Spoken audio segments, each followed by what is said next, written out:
आइए देखें क्या है आज की खबरों में।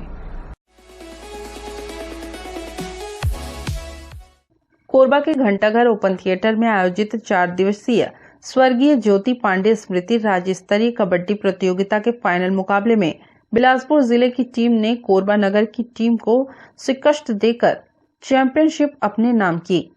शुक्रवार को प्रतियोगिता का पहला सेमीफाइनल मुकाबला बिलासपुर जिला और रायगढ़ जिला की टीमों के बीच हुआ, जिसमें 76-16 अंकों के स्कोर पर बिलासपुर ने जीत हासिल करते हुए फाइनल में प्रवेश किया।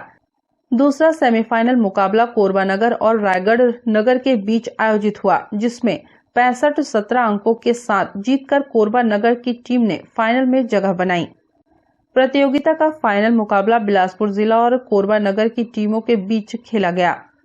फाइनल मुकाबले में दोनों ही टीमों के खिलाड़ियों ने बेहतरीन प्रदर्शन किया, लेकिन अंत में 87-25 अंकों के स्कोर के साथ ही बिलासपुर जिले की टीम ने जीत दर्ज कर ट्रॉफी पर कब्जा जमाया। मुकाबला देखने को मिलेगा। जी हाँ चंद्रा जी, वो मैच इसलिए भी थोड़ा शुरुआत में 3-3 अंकों के साथ खेल रही है टीम, क्योंकि आमतौर पे अगर यही खिलाड़ी ग्रामीण स्तर के खेल खेलते हैं तो वहाँ पे 7 से 10 मिनट के ही खेल खेलने को मिलते हैं। यहाँ पे तो 40 मिनट का खेल है। वापस गए खाली हाथ और इस बार रायगढ़ के खिलाड़ी कोरबा के पाले में अंकों के लिए प्रयासरत हैं। दोनों टीमें बराबरी पर हैं और देखें अकेले ही और बड़े थे, आपसी तालमेल की कमी यहाँ पर नजर आई और 2 महत्वपूर्ण अंक इस बार रायगढ़ के पाले जाता हुआ उसके हक में सुरेंद्र या कोरबा एक छोटी सी बढ़त के साथ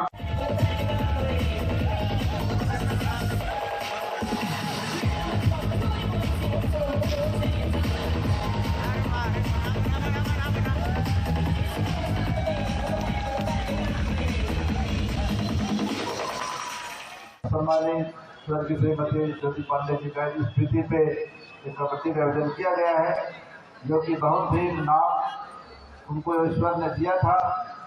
और जो हमारे सम्मानित ज्योति जी का जो उनका नाम पे आज एक यादगार के रूप में एक 2022-23 का एक नए वर्ष की विदाई के रूप में भी आज उसका नमन किया जा रहा है।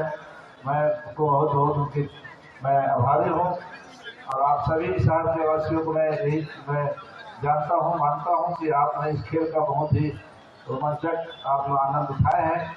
और मुझे इस स्थिति कबड्डी का प्रतियोगिता में बुलाने के लिए हमारे भाई सोनी जी को मैं कोटि बधाई देता हूँ। भाई हमारे सुल्तान जी भी मुझे याद किया था कि आप निश्चित भाई साहब आएंगे जरूर। मैंने पूरा कोशिश किया, रायपुर में रह करके भी मैं शहरों में कार्यक्रम करने के बाद भी मुझे हिम्मत तो नहीं हो रहा था, पर भी सोचा कि आप सबका प्यार और आप लोग का दुलार जो मुझे अगर याद करता है, पुकारता है, तो निश्चित रूप से कोरबा शहर के लिए मैं आपके जिला का विधायक भी हूँ, मैं निश्चित रूप से आने के लिए मन बनाया।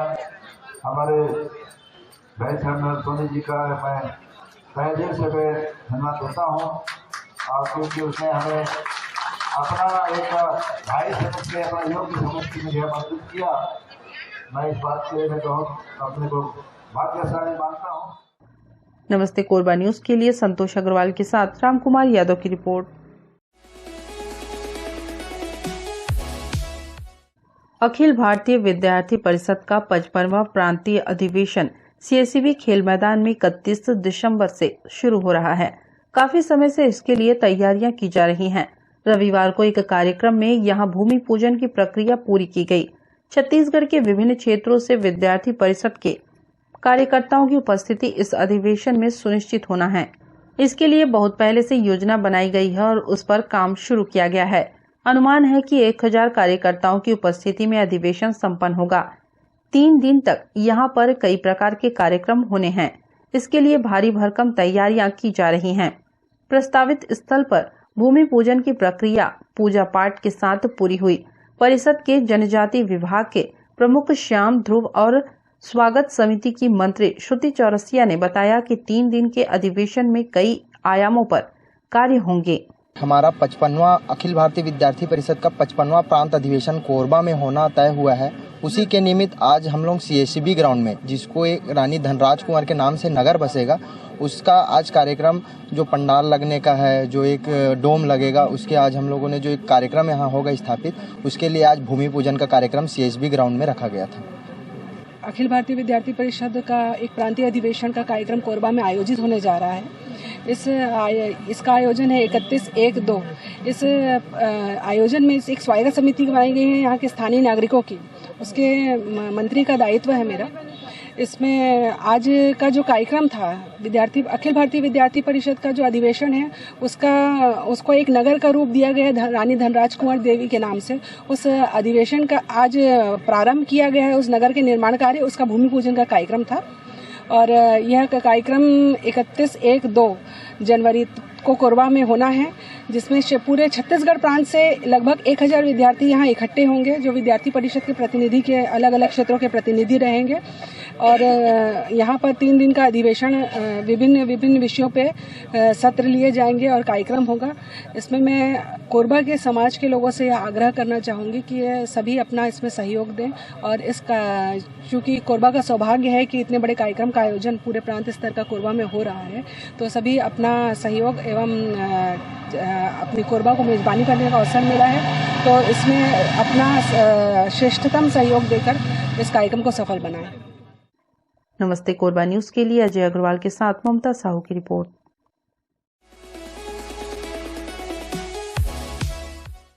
कोरबा शहर में चंद घंटों के भीतर हत्या की दूसरी वारदात घटित हो गई। पति ने खाना परोसने के विवाद पर 10 वर्षीय बेटी के सामने ही पत्नी पर टंगिया से ताबड़तोड़ वार कर दिया। घटना में मौके पर ही महिला की मौत हो गई। मामले की जानकारी आरोपी पति ने ही रिश्तेदारों और पुलिस को दी। पुलिस ने मौके पर पहुंचकर आरोपी को हिरासत में लेते हुए जांच शुरू कर दी है। CSB पुलिस चौकी अंतर्गत नर्सरी पारा कोहड़िया में योगेंद्र श्रीवास अपनी पत्नी मंजीता श्रीवास और 2 बच्चों के साथ निवास करता था। 38 वर्षीय योगेंद्र एक निजी अस्पताल में बतौर कंपाउंडर कार्यरत है। पति पत्नी के बीच आए दिन विवाद होता था। प्रतिदिन की तरह शनिवार की शाम करीब 7:30 बजे योगेंद्र अस्पताल से घर पहुंचा। उसने थोड़ी देर बाद पत्नी से खाना परोसने कहा। पत्नी मंजीता ने खाना परोसने के बजाय विवाद शुरू कर दिया। विवाद बढ़ने पर योगेंद्र ने घर में रखे टंगिया से पत्नी पर ताबड़तोड़ वार कर दिए। इस हमले में महिला खून से लथपथ होकर जमीन पर जा गिरी। घटना के दौरान 10 वर्षीय पुत्री और 8 वर्षीय पुत्र मौके पर ही मौजूद थे। वे पिता की करतूत और मां की हालत देख बुरी तरह घबरा गए। घटना के 1 घंटे बाद आरोपी पति ने रिश्तेदारों के अलावा डायल 112 और पुलिस को सूचना दी। बच्चों ने भी आसपास के लोगों को मां की हत्या की बात बताई। हत्या की खबर मिलते ही पुलिस मौके पर पहुंची। पुलिस ने रात अधिक हो जाने के कारण मकान को सील कर दिया और मामले में आरोपी को हिरासत में लेकर वैधानिक कार्रवाई की। कल 10:30 बजे रात को घोड़ीपारा निवासी डमरूधर श्रीवास ने चौकी उपस्थित होकर सूचना दर्ज कराया कि इसके रिश्ते की शादी होकर योगेंद्र श्रीवास निवासी कोहड़िया के पास आई हुई है और 10-11 साल हो चुके हैं शादी। इनके 2 बच्चे हैं और शादी के बाद से दोनों पति पत्नी आपस में अक्सर विवाद होते रहते थे। बीच में कई बार सामाजिक रीति रिवाज से समझाया भी गया है, उसके बाद भी दोनों के बीच किसी न किसी बात को लेकर विवाद होते रहता था। कल शाम 7:30 बजे लगभग आरोपी Yogendra Shrivas private nursing home से काम कराया, तो खाना देने की बात को लेकर दोनों पति पत्नी के बीच में कहासुनी हुआ। फिर उसी गुस्से में आकर आरोपी योगेंद्र श्रीवास ने अपनी पत्नी को सिर में कई बार धारदार टांगी से हमला कर हत्या कर दिया है। इसकी सूचना पर धारा 302 भादवी का अपराध पंजीबद्ध कर विवेचना में लिया गया है और आरोपी को गिरफ्तार कर लिया गया है और प्रकरण में मृतिका का शव का PM के लिए भेजा गया है और आगे कार्रवाई जारी है। आरोपी कोई नशे में नहीं था। अक्सर इन लोगों के दोनों के बीच विवाद होते रहता था और ये विवाद की वजह ही है। कल इसका ज़्यादा आक्रोशित हो गया आरोपी ने, फिर उसके बाद घटना का अंजाम दिया। बनाया है अपन खाना पीना मैंने खाना उना खात रहे तो सुबह शाम के वही लड़ाई झगड़ा है मन के गाँव कचर, तो अपन खाना उना खात रहे तो पता लगी पूरा मोहल्ला के लोग कैसे हो करके तो जाने ना हुआ घर में रहन। बाकी घटना के बाद है मतलब पता लगी साहब उनके डेली वही मैंने लड़ी झगड़ा रही था, मतलब डेली झगड़ा हो।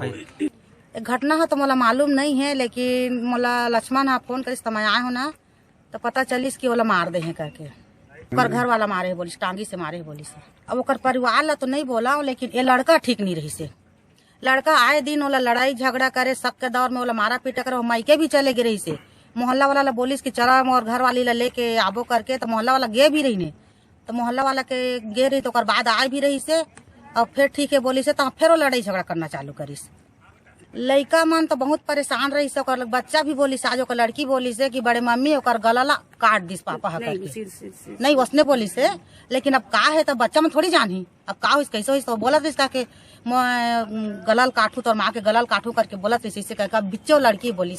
अब यह जब से आए तब से इसने 2 साल टाइप के ठीक रही से। अब ये लाया 11 साल हो गए। जैसे आ भी जाती ना मोहल्ला वाले, तो का बार आए कोई छोड़ा भी जाती तो डवकी का तो छोड़ा सके ना, बोला पताड़ित करे। नमस्ते कोरबा न्यूज के लिए अजय अग्रवाल के साथ संतोष अग्रवाल की रिपोर्ट। बुलेटिन में अब वक्त है एक छोटे से ब्रेक का। मिलते हैं ब्रेक के बाद। हमें जानकारी मिली है कि कुछ लोग नमस्ते कोरबा समाचार में खबर चलाने के नाम से पैसों की उगाही कर रहे हैं।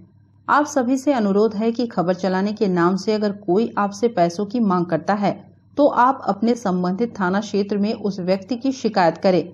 इसके साथ ही आप हमसे नीचे दिए गए नंबरों पर संपर्क करें।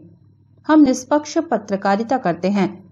हम अपने कार्य को व्यवसाय की श्रेणी में नहीं रखते। संपर्क करें 7003144479 9827107490।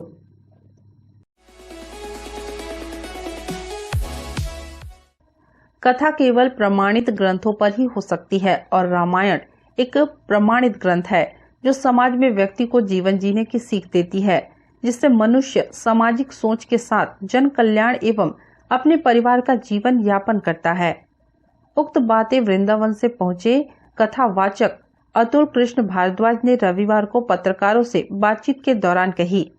पीली कोठी में आयोजित होने वाले राम कथा ज्ञान यज्ञ में कथावाचक के रूप में शामिल होने आए आचार्य अतुल कृष्ण भारद्वाज ने कहा कि आज दुनिया में विचार की शक्ति सबसे बड़ी शक्ति है और विचारों को आने वाली पीढ़ी तक कथा के माध्यम से पहुंचाया जा सकता है।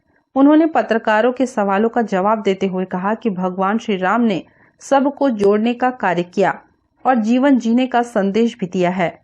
हर युग में भगवान के अलग अलग रूप होते हैं। कलयुग में कथा ही भगवान का स्वरूप है। एक अच्छी बात है कि राजा भी धर्मात्मा है। आपके छत्तीसगढ़ में भी कौशल्या माँ का मंदिर बनाया गया आरंग में, और तो राजा जब धर्मात्मा होते हैं तो प्रजा पर भी उसका वैसा ही असर आता है। यथा राजा तथा प्रजा। भगवान ने गीता में कहा यज्ञदा चरति श्रेष्ठा तत्व देवेत्तर जना यत् प्रमाणम कुरुते लोकस्तदनुवर्तन्ते। श्रेष्ठ लोग जैसा आचरण करते, नीचे के लोग उसी को फॉलो करते।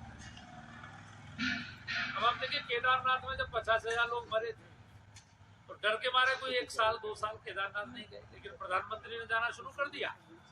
अब इतनी भीड़ हो गई तो वह संभल नहीं, फिर से इतनी भीड़ हो गई। तो राजा अगर कोई कर्म करता है तो प्रजा उसको वैसे ही अनुसरण करती है। तो इस समय पूरे देश के सभी मंदिरों का कायाकल्प हो रहा है, जीर्णोद्धार हो रहा है, कॉरिडोर बन रहे हैं, अच्छा माहौल।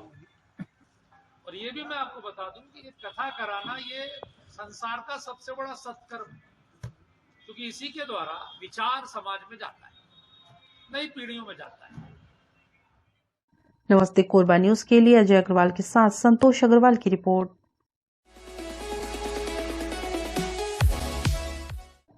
एक ओर जहां नगर निगम के अधिकारी पूरे शहर की सफाई व्यवस्था सुधारने में लगे हुए हैं, वहीं दूसरी ओर कुछ ठेकेदार ऐसे भी हैं जो अपनी लापरवाही से बाज नहीं आते। इन ठेकेदारों की करनी विभिन्न वार्डों के रहवासियों और जनप्रतिनिधियों को भुगतनी पड़ रही है।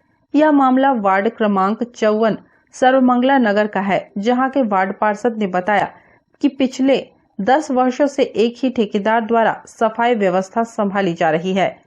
इस कारण सफाई ठेकेदार सही ढंग से काम नहीं करता और पूरे वार्ड में गंदगी का अंबार फैला हुआ है। पार्षद ने बताया कि वह शिकायत कर करके परेशान हो चुका है, कहीं कोई सुनवाई नहीं होती है। वार्ड क्रमांक 54 सरवंगला नगर बोलते हैं। सरवंगला नगर बहुत बड़ा वार्ड है, यहाँ से लेके चंद नगर तक। एक चीज ये बता रहा हूँ, यहाँ 10 साल से, विगत 10 वर्षों से एक ही ठेकेदार का कब्जा है यहाँ। वो जो है कभी एक आदमी भेजता है, कभी 2 भेजता है, कभी 3 भेजता है। मेरा ही वार्ड चंद नगर है, सरवंगला मंदिर है, वहां तक आज तक कोई आदमी नहीं गया। वहां नाली नहीं है, इसलिए नहीं जाते।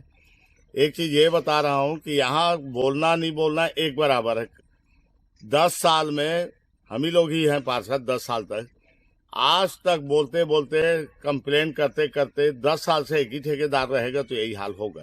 अभी मेरा बात हुआ संजय तिवारी से, जो प्रभारी हैं यहाँ का, साफ सफाई के प्रभारी हैं। उनको मैं बताया कि विगत 6 महीना से आज तक न यहाँ ट्रैक्टर आया, न कुछ। एक टूटा रिक्शा है, उसी से थोड़ा बहुत ले जाते हैं।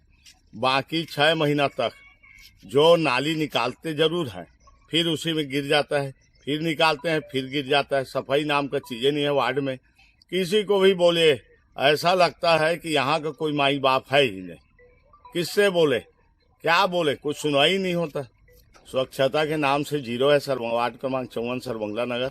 काहे कि मैं बताया ठेकेदार को, बोलता हूँ एक मुंशी है, वो मुंशी बस बोलता है कल हो जाएगा भैया, परसों हो जाएगा।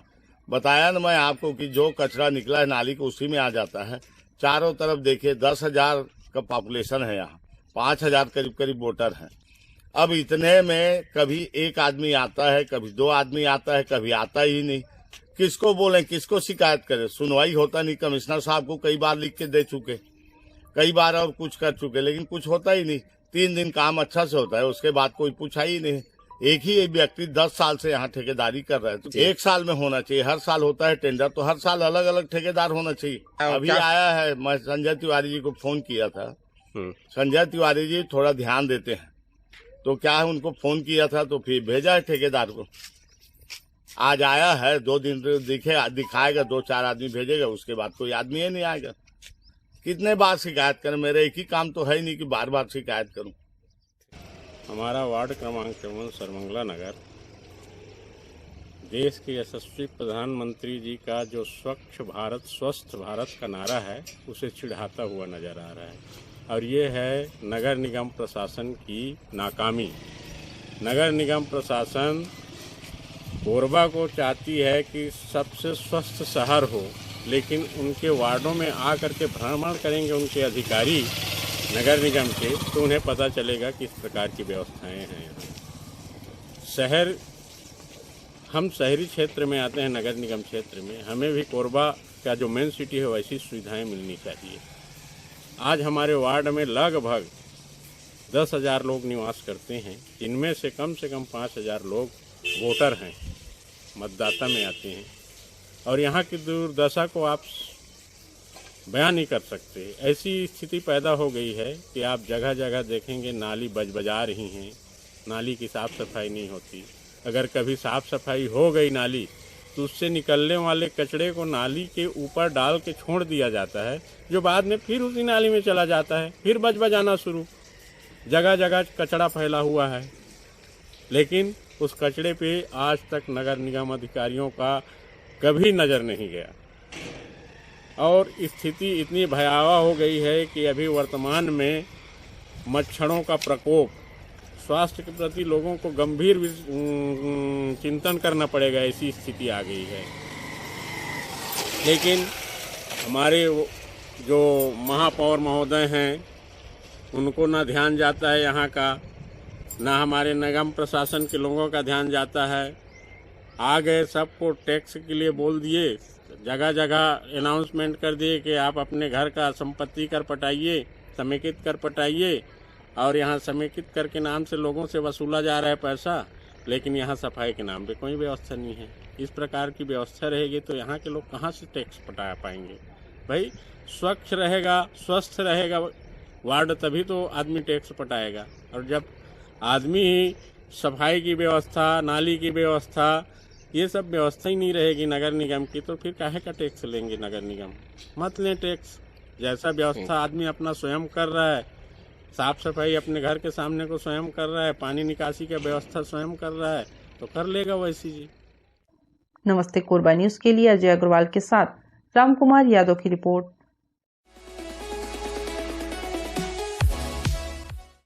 खाटू वाले श्याम बाबा की प्रसिद्धि पूरे भारत में ही नहीं विश्व में हो रही है। जगह जगह बाबा श्याम के मंदिर बन रहे हैं और बाबा श्याम पर भक्तों की संख्या एवं आस्था दिनों दिन बढ़ती जा रही है। आज हम आपको बाबा श्याम के एक ऐसे मंदिर के बारे में बताएंगे जहां बाबा स्वयं प्रत्यक्ष रूप से विराजमान हैं। यह मंदिर छत्तीसगढ़ के कोरबा जिले में स्थित है। जब हमारी न्यूज टीम को इस मंदिर के बारे में जानकारी लगी तो हम श्री श्याम मंदिर प्रांगण पहुंचे, जहां हमारी मुलाकात हरियाणा फतेहाबाद से पहुंची प्रख्यात भजन गायिका मोना मेहता से हुई, जो बाबा श्याम के मंदिर दर्शन करने पहुंची थी।